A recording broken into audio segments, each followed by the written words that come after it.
Okay, this is the stupidest shit I've ever seen. Okay, so I'm gonna shrink this box here. But it's just here so that I can show that I have the Uku in the RAM, basically. Of course, I'm gonna have the reload, but you know, we'll get it in a second here. So,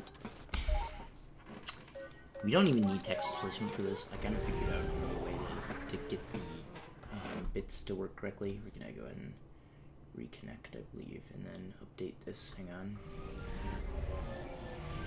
There we go. Okay, so it's 0. You see how it's 0?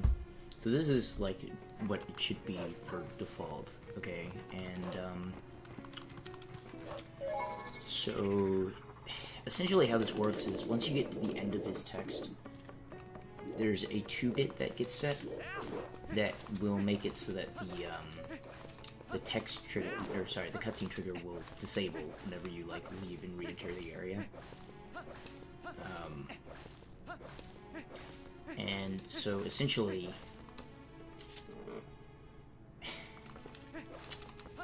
what I thought we had to do before was I thought that talking all the way through would set.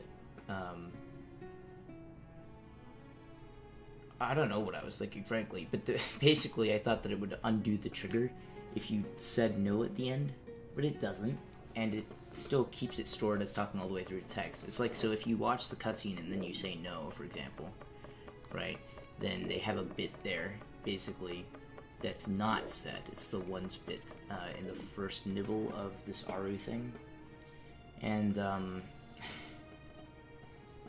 well, it means that you can basically talk to him again to get the Uku. I don't know why I didn't think that this was gonna work the way it did, but you can basically just talk all the way through. I guess I just never tried this, but so at the end we're just gonna say no, and so we can just walk into this cutscene. Interestingly, we can say yes or no for the first one. We have to say yes for the second one, though. And I found it doesn't really make a difference. But yeah, it does store that he's at the end of his text, even though you said no. So... And I guess they did this because they didn't want you to have to go through all the cutscene text again. They just wanted it to be immediately you can talk to him, and then... Yeah, I don't know. I mean, it's crazy. But basically we can just say yes or no, and then he's just gonna say leave everything to fire, blah blah blah blah blah blah, leave things to fire, leave things to fire. Okay, and the last thing in my RAM is an Uku. Alright, so here's the thing. Uku, right? Okay. She has a static text ID for every area, and since she's supposed to only be in a dungeon, it's usually never taken up by anything else. But since we have her in the overworld, by sheer coincidence, the ID points directly to the text you get from when you show Fire Auru's memo. And I didn't realize this until I watched the video that I made about this again, and I was like, oh my god, that might just actually unlock the canon if you say no. So I was so excited I wanted to say yes, but the interesting thing is you could say no here, right? And normally what happens if you say no is he'll basically give you a free ride whenever you want to show up and actually go in the canon. And so basically that's going to stay the case. You can continue showing him the memo and it just does the same thing, which is interesting.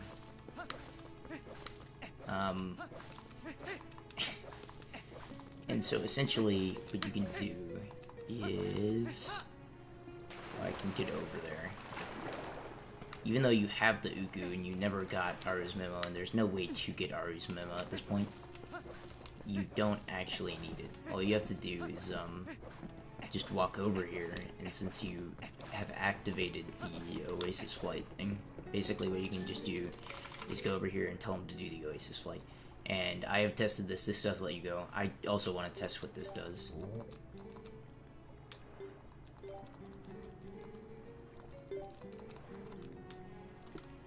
You know, because this, like, messes with his text, I think. Okay, so this is still the same.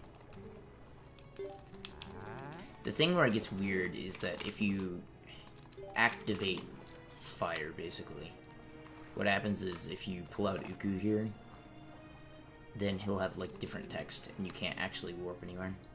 I don't know, it's kind of interesting. But yeah, so I can just go in the cannon, and I'll be in the desert. And this is stupid. It doesn't actually... It's not useful, unfortunately. But nice end-of-file exception. Yeah, because now I have Uku's note, which is not very fun, unfortunately. And Auru still has his value set to 3-0. If we could undo that 2-bit, then we could do this again. But not like this, unfortunately. So we're still stuck in an annoying situation. I didn't think that we were going to be able to do this, but we're stuck in an annoying situation where we can do something flashy and skip getting, like, some item that, you know, is a minor item. But we still can't get useful things, because that Uku doesn't remain useful. You just get this stupid note again, which sucks. It really does. It really sucks. So, well, anyways, and let me make sure I was using the correct Uku. I'm pretty sure I was. Yeah, you have to say yes to Uku for the like Uku Juniors start flying around and stuff. So since we never did that, that never happened. So we're just stuck with that note, unfortunately, but this is just interesting. I thought I'd record this. Alright, bye.